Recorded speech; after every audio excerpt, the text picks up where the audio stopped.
I mean, besides the fact that in the US, like 1 out of 5 individuals have a disability and we're not all broke. After building a good relationship with the team over the past almost decade, um, they started realizing the importance of it on a more of a human approach, which is great. Obviously, like a big brand like North Face is obviously looking at the bottom line, of course, and we're hoping that it does well. I always say I can't wait for the day where we don't have to continuously legitimize our presence in spaces based on our economic power. But it's incredible that we do have that economic power, and the business case is truly undeniable. Vasu said once the insights started coming in from the broader community, Vasu said it much more eloquently, but they were kind of like, we can't F this up. Here there are these insights. These are data points that people are trusting us with. These are non-starters for people to access the outdoors. I always considered myself a creative problem solver. Little did I know the origin of that was fueled by my lived experience as a person with disabilities, even if I didn't identify my entire life as that. When you say like, we are the ultimate innovators, like I hope that everyone really hears that and that really sticks with people. This is the What Comes Next podcast with your hosts, Keely Catwells and Dana Randall, where we use real stories to explore the future of accessibility, inclusion, and the ideas shaping what comes next. These episodes are sponsored by Making Space and Level Access, powered by AW360, Advertising Week's year-round content platform. On the show today, what came next for disabled North Face athlete, ski pioneer, and disability access strategist, Vasu Sojitra. A universal camping collection launched in April with one of the most globally influential outdoor companies, the North Face. Today, we hear from Vasu and Wade Balmer, Senior Manager of Internal Communications and Community at the North Face, about the brand impact of universal design, promoting the collection authentically to the disabled community, and what they hope to see next for the outdoors space. This is Keely. I am a white woman with long blonde hair wearing a black shirt, and behind me is a stone wall and a curtain. Vasu, I would love for you to kick us off. Tell us the story. How did this all begin? What was the first question that you asked the team that you were working with at North Face? Let us know how it all started. Sure. So yeah, my name is Vasu. I'm wearing a black t-shirt, black hat, glasses, darker skin. Let's see. So the first day I walked into the Alameda office when North Face was based out of California, this was about 8 years ago. And to kind of preface it with, I have an engineering degree. I've gone through that whole schooling process and learned about design and everything. And when I walked into that space, I immediately asked the equipment team, have you all heard of universal design? Have you ever tried to set up a tent in a wheelchair before? And they all kind of looked at me, deer in headlights, like, no, never heard of it. I don't know what you're talking about. So we kind of dove right into it. The first day I had, gotten to meet them. So it was pretty much right off the bat. I brought up that to them. So it was exciting to try to plant the seed as immediately as possible for me. This is Dana speaking. I'm a white woman with long, light blonde hair. I am wearing a black t-shirt and some white headphones, and my background is very colorful and glowy. So Vasu, you had this experience and you came to North Face with this question on camping accessibility. Wade, what was North Face's response? How did that universal collection come to be? Yeah, thanks, Dana. And this is Wade Balmer. I work at the North Face. I'm a senior manager of internal communications and community. I've salt and pepper hair and glasses. I have a cityscape behind me with some scraps of fabric that are going to be used in an upcoming art auction. More on that later.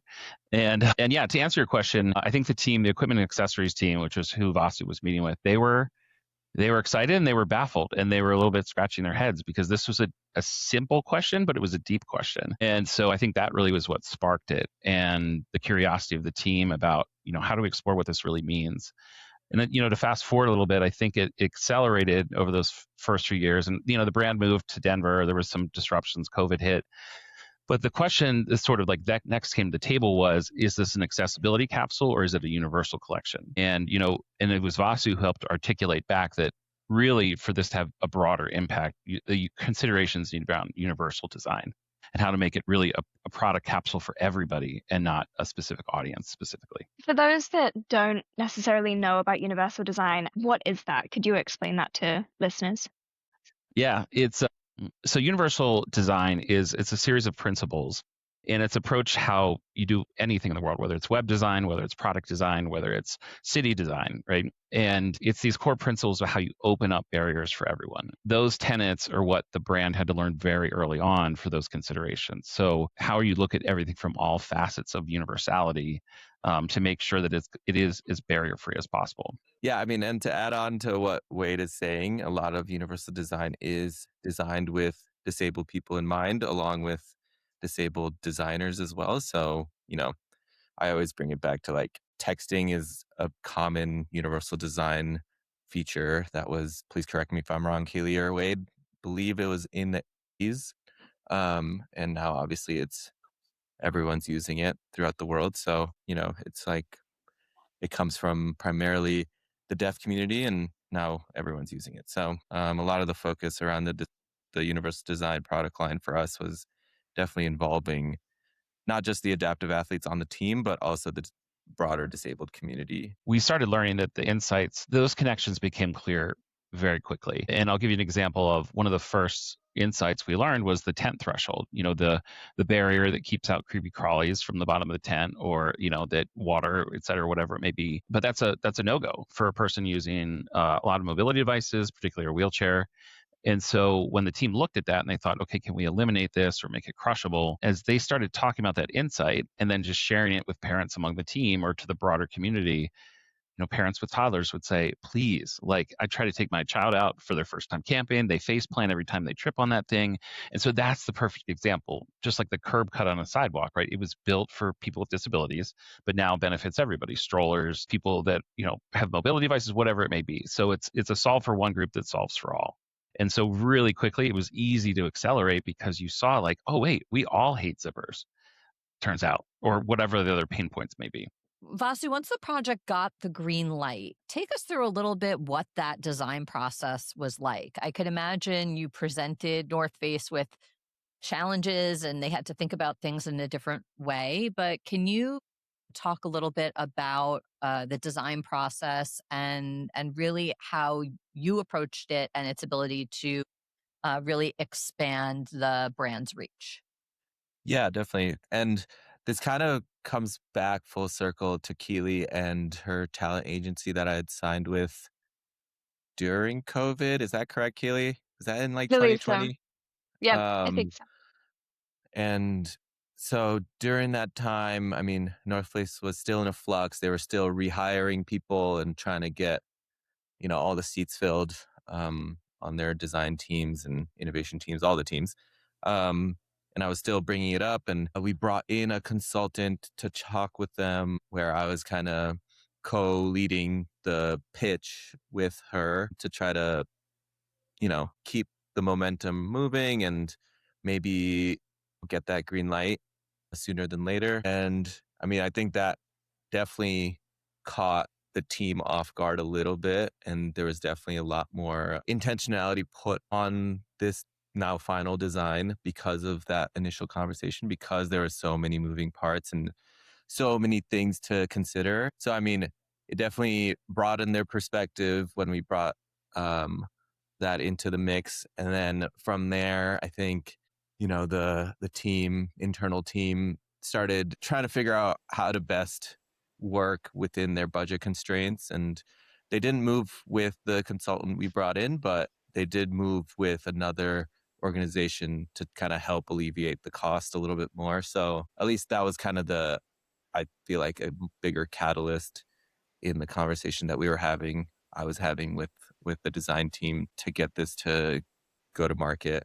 And then from there on, they were definitely trying to be as intentional as possible. And I was kind of like, I didn't 100% take part in the design side of stuff with them. They were kind of doing it with the disability in organization that they partnered with to make that happen. But I was more their like quote unquote spiritual guide more than anything, bringing like a more holistic 30,000 foot view approach to the whole process, making sure that they were consulting disabled athletes to disabled users, to the marketing side of things, the language, the way that they're marketing it, and really every single facet that had to do with getting it to the market. So that's kind of how I was playing a role in the process. How much during the pitch process did you lean into the business case?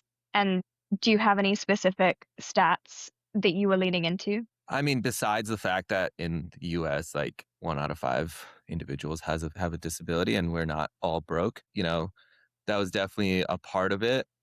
I think more so what seems like, after building a good relationship with the team over the past almost decade, they started realizing the importance of it on a more of a human approach, which is great. I mean, obviously, like a big brand like North Face is obviously looking at the bottom line, of course, and we're hoping that it does well. And from what it seems like, a lot of programs out there, a lot of adaptive organizations are reaching out to Wade and wanting to use the product as, their program products or auction items or you name it. So that's been really cool to see. But yeah, as for like the stats and numbers, there was definitely a fair bit of numberage happening there, trying to convince, that the disabled community out there has a lot of sway when it comes to purchasing power. And we want to use it as ethically as possible with companies that support our community. So that was kind of a good take, I think, for a lot of the folks internally to see as well, on top of just like being a nice person. Finding that balance. I always say I can't wait for the day where we don't have to continuously legitimize our presence in spaces based on our economic power. But it's incredible that we do have that economic power, and the business case is truly undeniable. Right. Well, I mean, I always put it back on the fact that like in our country or world, a lot of people's worth is based on their ability, sadly, and disabled folks get put on the sidelines because of that. And there's a limited amount of value that comes from that, stigmatized, of course, and that's just not the case. So trying to make sure that our voices are being heard, our stories are being told, and even with a simple product like a tent or a sleeping bag, I think that can really help alleviate a lot of stress for a lot of folks with disabilities or not to, gain access to something that we all have the right to. Wade, I would love to know about the testing phase, the prototyping. What did that look like? How did you ensure disabled athletes, disabled people were involved in that process? Give us all of the details. Yes, absolutely.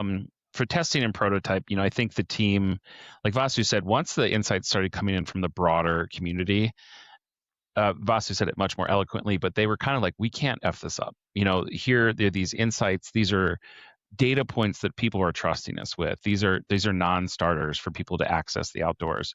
So if they say to us that this is a barrier, we need to make sure that that's either addressed now or how we're going to talk about it in the future, because you can't talk about universality and then make decisions to exclude certain groups, right? It becomes a part of the design process in different ways. But so they ended up with prototypes early on. And the prototypes, it was a tent, a backpack, and a sleeping bag initially. And the team, the equipment and accessories team in this case, they started taking the products out to the community.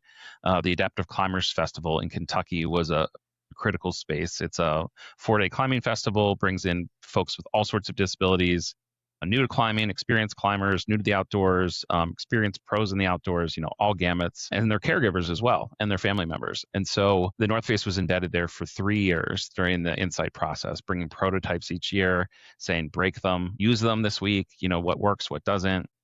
As a member of the disability community, I especially feel like I can say this, but we give our true feelings, right? There's no time to hold back and be polite. Like, we need the insights, we need the innovation to happen sooner than later, because it's literally causing people pain and barriers, right, to access certain things.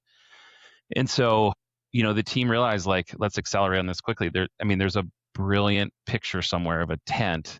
It's like version 2 of the prototype. And they said to the adaptive community that year, when at various events, put Post-it notes on it for a pain point or something that doesn't work. Well, the tent was covered in Post-its, right? Whether it was height, whether it was color, whether it was the poles, whether it was the grommets, whether it was the zippers, whether it was the zipper hang tag, whether it was the pockets. Every single piece had an insight for a way it could get better or got in the way of someone's experience. And so how do you start to rectify that, right? So you have to start to make decisions. One being, right, I'll give you a simple one. Well, it wasn't too simple for the team, but pole design for the tent. So height of the tent, going back to Vasu's original question, have you ever set up a tent in a wheelchair? So the first piece was, well, how do you make the whole tent within reach, right? From a certain seated position, how do you make sure that it's within range? And so that influenced a 3-pole design. The 3-pole design ends up having an advantage because you have 3 equal length poles. For a visually impaired user or for anybody that just is tired of like fuddling in the woods in the middle of the night, 3 same poles makes it easy, right? It's just one less thing to have to figure out, to have to color code, to have to give specific instructions for. So the insights started leading to deeper insights, broader questions, and the process just keeps iterating and iterating. It's incredible. And I feel like too, like I love the design of what you've created. It's sleek, it's cool. And I feel like there is kind of a stigma around disability accessibility that it's kind of clinical or boring and it doesn't feel like that. Was that ever a conversation? Did that ever come up in the design process? I don't think it was a specific question, but I think that it was, it's a product it's a product in our line for everybody. And so the North Face has standards of wanting to keep people safe and protected and feeling secure in the outdoors. And, in some cases, like look good while you're doing it too, right? It's lifestyle and it's functionality. And so, of course, it's going to have the same design principles we want with everything else. And what I can tell you is now, sort of like really fast forward, is every single tent, sleeping bag, backpack that's designed has these universal questions in it. So when they're designing every sleeping bag now, every backpack, questions is, does this one get zippers? Does this one get this type of strap or this type of strap, right? And there's margins and there's price points for those decisions, but that's where we really wanted to get to with this, is that it's not just products, these singular products, it's now influencing the whole line. Yeah, and to add to that, like as a pro skier, pro athlete in the outdoor space, time and time again we see these pro models of like Vasu's pro model ski, limited edition or whatever, and that's not really what I was wanting to go for. I didn't even want my name on any of this stuff, which is like kind of the whole point of trying to still keep it universal and maybe forever almost, where, and it also on top of what Wade said, like, yes, it's a collection right now, but it's fallen under North Face's technology branch. And as he was saying, a lot of these features are starting to show up in all of their products, not just these specific ones that we've built a collection around. On top of creating product for the disabled community, the internal team also kind of had a pretty massive epiphany moment of like how to design all of their products in a more, approachable, inclusive, universal, accessible way. So that's kind of what I was going for, is like, it doesn't just have to be one product, one standalone product, but I wanted to actually create some sort of systemic change at the company.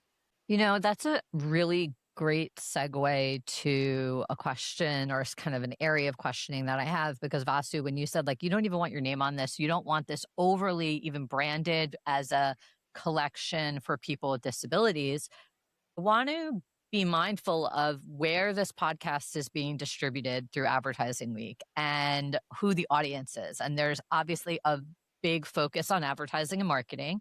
So with that in mind, kind of stepping away from the product design itself for a moment and talking about the campaign behind the launch of this collection, let's talk a little bit about that and talk about, the decisions to like what that campaign launch looked like, including you, Vasu, and other disabled athletes, and the decisions around promoting the collection using disabled athletes and members of the disability community.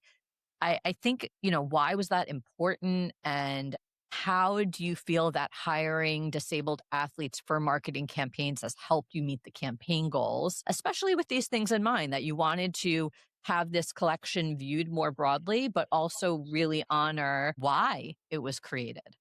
Yeah, I mean, I am all about affinity spaces, identity space specific to one specific identity. There's empowerment in that. There's obviously empowerment in products that are designed specifically for one identity group, but I'm also trying to evolve past that as well, especially in a time of anti-DEI and all this backlash that's happening based off of that.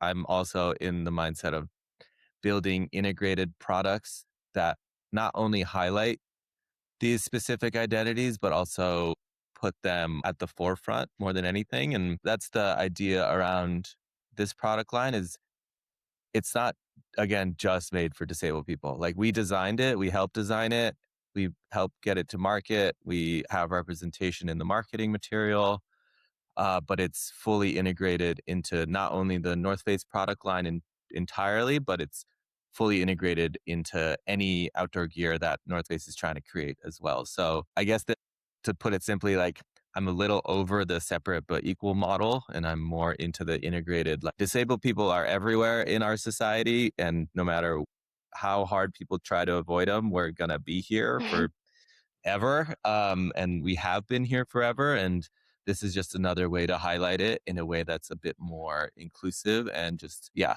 a bit more just integrated in that sense. The approach is so smart because I feel like sometimes I've been working with brands and they've said, they've created something with and specifically for the disabled community, and they haven't necessarily integrated that universal design aspect or at least recognized it.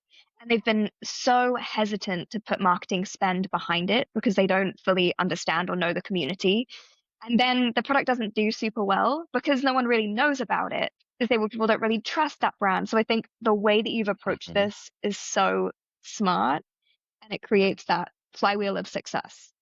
And around that success piece, was there anything specifically that you were focused on tracking? Like, what does success look like to you both? Are there any metrics in particular that you were looking for? I'll give that to Wade to answer. I think honestly, for me, and this is a terrible business answer from a brand, but the win was the product getting out there, right? Yeah. It's as anybody can tell you from any organization, from any that's tried to do this work, it is very hard. It's difficult. You're terrified to get it wrong, or that it's just a land flat, right? And you don't have the space, and that you've done all this work to prove to leadership about the momentum of the community and why this is needed, and then it just gets lost in all the storytelling you're trying to do as an organization. So it coming to life and seeing that REI bought the collection for every store, right? That's a huge boost to the team and to the momentum of the project to say, like, business sees us. Like, that was a year ago when we found that out. And just internally, that was like, okay, this is like, we knew there was something here, but that was like leaders, everybody started to see like, okay, there's it feels good to all of us, but like there's something more here too. And to your question about, the advertising, the marketing too, it was interesting the way they approached it. There was many different approaches, and the folks on the marketing team were really and truly thoughtful about it. And they led with a campaign that focuses on the technology, and it's we think this line is sexy, right? Those equal length poles, those pole pockets instead of a grommet, like there's stuff in here that it's pretty damn cool. And whether you're a camping nerd or not, and so we wanted the technology to speak for itself. And then you see that it's built on insights from this community. But it raised broader questions of, I raised a point like we have these incredible athletes and we have some adaptive athletes in that mix as well. Of course, they'll be featured in the campaign, but should we not add in every type of athlete? Like, if it's showing the universality, but then here you have an opportunity to spotlight your adaptive athletes and the insights they brought. And so like, it's those types of questions, right? About the integration. And so, but we're just happy to have the space to do it. So yes, it has been a win. The metrics, the sales numbers have been like, the community is showing up. The media launch has been incredible. Like Forbes, Fast Company, people see the momentum behind not the Universal Collection necessarily, but all the brands that are putting this forward. I think this is sort of just another tip of the spear moment where we feel like this is stuff sticking, right? Like this is not going away. So you talk about it sticking, and I'm wondering I know it's very early, right? The product just launched, but what are you seeing or hearing from the outdoor community, and what's been the response, and what's been the overall reaction? Do you see it motivating already additional products? Like what's the early days looking like? Yeah, I think it's, there's a lot of brands that have been doing the work, right? Whether it's come to market or not. So I think it's helping everybody see there's a path forward here. I think what I hope broader is that it gives us to a space of some open source data with these insights. Every brand shouldn't have to go through this process. Like I'd love a way that we could start to share these insights more broadly and more deeply, because it's like the tide rising all boats. No one's going to suffer from this. We're all making products better for the consumer. And a perfect example is, Marmot, like a few weeks ago, came out with a magnetic sleeping bag. They got to the insights and why it was needed for completely different reasons. And but they saw the same need, that zippers are a pain for consumers. So that, to me, further validates the work, right? We got there a different path, but it shows the insight is the insight. It's truly universal. And so however you get to it, like it's just keeping the conversation going, getting brands together, seeing these topics at outdoor sessions and conferences. Like, let's keep talking about it as a community. It really feels like accessibility is the origin of innovation. Truly. They're the original innovators. Like the disability community have to solve, like, from the get-go, right? You are adapting from the minute you join the community. Like you're trying to figure stuff out and how to make life easier. And so that innovation skill that each of us have, that we never, it's like a humble brag sometimes. Sometimes it's like you just see it loud and proud because we're like laser printing stuff to make our wheelchairs better or whatever it may be. But we're all figuring it out. We're just like rolling with the punches. And that's the energy and that's the mindset that I think we're excited that we've harnessed, because like all of the work so many people are trying to do, all of these perspectives and lived experiences and wisdom that the disability community has baked in, it's undeniable and it's powerful. And I think now we're just starting to see how it's shaping the industry in different ways. I love this conversation so much, and I'm trying to contain my smile because before I identified as a person within the disability community, I was born disabled, but I didn't know it. That's a story for another time. But I worked in innovation in retail, and now I work in accessibility. But the thing that's so, like, what just hits home for me with this conversation is I always considered myself a creative problem solver. Little did I know the origin of that within me was fueled by my lived experience as a person with disabilities, even if I didn't identify my entire life as that. And so I really, when you say like we are the ultimate innovators, I hope that everyone really hears that, and that really sticks with people, because it's just so true. And I feel like I know I'm, on the soapbox for a minute, but I feel like the community of creative problem solvers and innovators is largely untapped. And I think that that's something I know Keely's working so hard with the work that her company is doing to, get more people with disabilities hired into these jobs. And I just think it's such an important topic. And I know not the core focus of the conversation around the product, but more on that kind of higher level focus on what these conversations are really about. Yeah, I think, for any of us that have lived with the disability experience, you think like, I'm learning all these lessons for something, right? Like it's obviously making me stronger, and, we each do with it what we will. Like I have a sense of humor that's fairly adaptive, just to laugh stuff off. Vasu is a nuisance for good, as I call him, and I love him for it. And we each focus on our ways, but then I think, a big unlock for me, just as a human, was realizing that in a meeting when I was sharing with coworkers how to make a space more accessible and more welcoming. And then the next meeting for them to not only pick up on the perspective about how to design and how to make people with disabilities feel more comfortable in a space and welcome, but they had accelerated it. Like they had taken it, empathized it, and made it better. And I think that's what we're all trying to do here, right? Like we can't carry these burdens on our own. We can't. It's a community affair. And so it's this, like Vasu said, it's the integration. It's maximizing what each of us can bring to the table and to bring it to market. That's kind of what we're seeing here. It feels like you created an amazing domino effect. I was actually going to ask about internal culture change and if it shifted anything more broadly, but it sounds like it did. I couldn't love my coworkers and be more proud of them. I mean, I mentioned earlier the scraps of fabric behind me. They're now organizing auctions for disability groups, right? Because they just see the power and how freaking awesome the community is, you know? And so it's really it's made this beautiful synergy where, you know, they know the adaptive climber fest community, they know Paradox Sports, it just feels so welcome and open. Right? It's built this bridge between the disability community and like I said, their understanding of meeting design, of space design, of marketing design. We touched on a little bit, but everything, the QR code on the product tags, right, had to be looked at.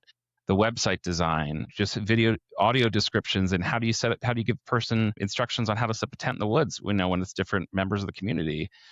So many considerations, and everybody showed up. Like they're all overtaxed with work. You know, we're all under budget on different things, how it goes in business, but people took the time to learn and to understand truly, and that's the culture boost. You know, and that's what will carry this project through in many different ways when people go on to other brands and other spaces. You know, that's the win here, is that the whole community is learning, disabled or not, we all rise.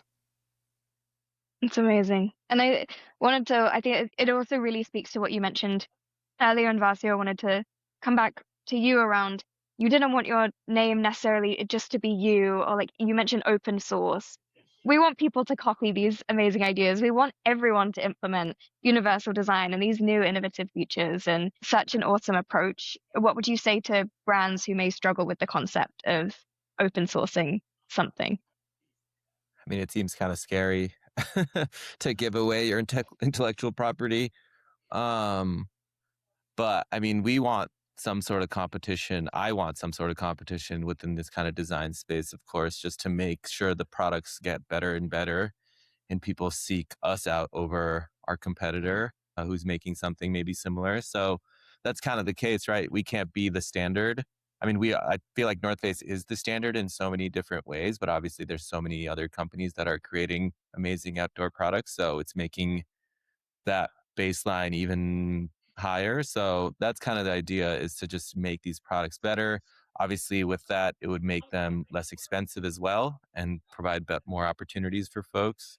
So that's the idea around trying to expand it to other companies. And I mean, for other companies, I guess like the first thing they have to do is just show up in the first place. So there's not that many companies doing it yet. So yeah, I feel like that might be their first step, instead of jumping right into it, because then they will probably mess up a lot more than we did. So yeah. So, the last question that we ask every guest is, what do you want to see next? What do you both want to see come next for accessible design in the outdoor space? And if you can get really specific, we love specific. I mean, I want the percentage of disabled people be represented along with the products. Just like how humanity is represented. So that might take a minute. What do you think is the next step towards that? I think, I mean, many of us are our own bakers of our own pies and are not getting a piece of the broader pie, and we have to kind of prove ourselves. I know I've had to over the past couple decades to be able to even create something like this with North Face. It's probably the best time to be a disabled person in humanity, and there's a lot of advocacy happening there. So I feel like just, making sure, again, there are folks from all walks of organizing, creating change. So in my sake, I'm kind of like the disruptor. What did you call me, Wade? Nuisance for good. Nuisance for good. I have a very strong sense of the values that I hold, and if something goes off of that, I definitely call it out immediately. But then obviously there's the Wades of the world that are more on that internal side that have I would say a softer approach than I do. And then there's also the organizers that bring people together, like Maureen Beck, who is creating Adaptive Climbers Fest that would like having the feedback of that entire community would not make this possible. So there's a lot of different, spokes to the cog helping move the needle. And I think that's kind of how organizing has evolved over time. And we all can't wear all of the hats, but having, specialists or people that are specifically good at certain things help move the needle together is super important. The Wade, from the corporate and retail perspective, what comes next? Yes, I will say I can't say, I know you want me to be specific, but I can't get too specific about this. But the work at the North Face continues. We're still actively collecting insights for what does come next. And we're asking ourselves that question, right? We do a lot more than equipment and accessories. There's apparel, there's all sorts of things that keep people protected and safe in the outdoors. And so how do the insights that we learn about, not liking zippers or just simple one-handed operations that you can do for certain things, like how do we make sure that influences the rest of the line? But, beyond that, I think like Vasu said, it's a funny thing to say, but like it is a better time to be a person with a disability. I think more and more of society is realizing it's also a revolving door. You can enter this community. Like we're welcoming everybody all the time.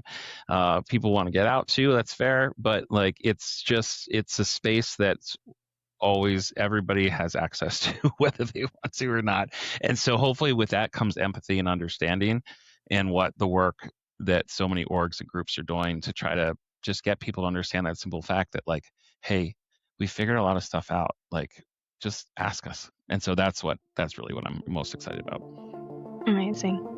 Thank you both so much. This has been awesome. Thanks for checking out the What Comes Next podcast, sponsored by Making Space and Level Access, powered by AW360, Advertising Week's year-round content platform. Subscribe now so you never miss an episode on YouTube, Apple Podcasts, Spotify, or wherever podcasts are available.